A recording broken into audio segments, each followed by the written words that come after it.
សម្រាប់ថ្ងៃនេះគឺខ្ញុំមានវ៉ែ101បាទម៉ាស៊ីននេះដំបូងភ្ញៀវគាត់ញ៉ាំឲ្យខ្ញុំធ្វើ53ជាមួយនឹងសាមីក្បាលកន្លះសេននេះណាប៉ុន្តែដល់ពេលក្បាលកន្លះនេះគាត់ធ្វើមកហើយធ្វើធំទៀតក្បាលកន្លះនេះ56ស្ទើនេះហើយប៊ីស្តុងគាត់ក៏53ស្រាប់ដែរដល់ពេលហ្នឹងឥឡូវវាលែងជា53ទៅជា54 V4 វិញ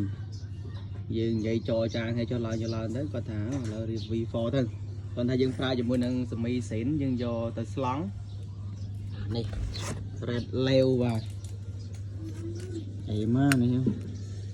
កប់ធំនេះបងប្អូនមើលនេះអានេះស្អាតពេលណាស្អាតដូចទេទៅបាទខ្ញុំរៀបចំធ្វើមើលយើងអត់បោកយេនទេធ្វើតែ54 V4 ទេ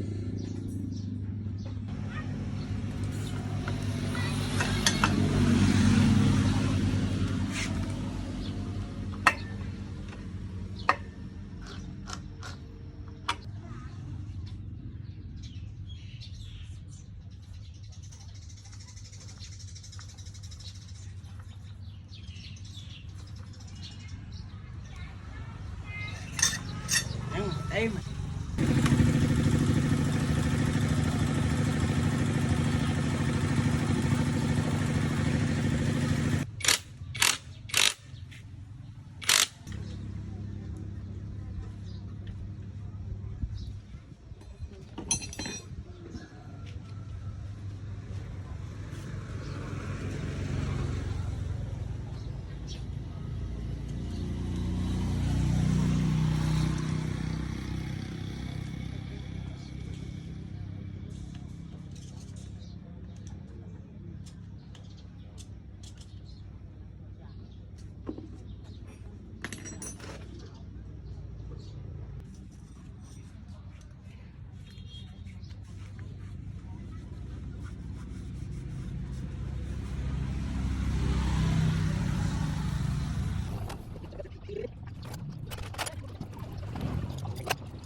54 V4 របស់យើងគឺបាន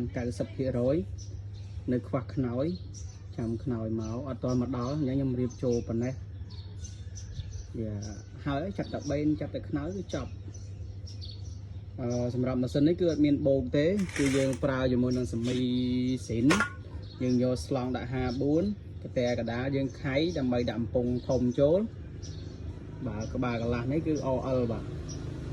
អេមគាត់ថានេះយើងរៀបតាមទឹកលុយរបស់ភ្ញៀវបាទ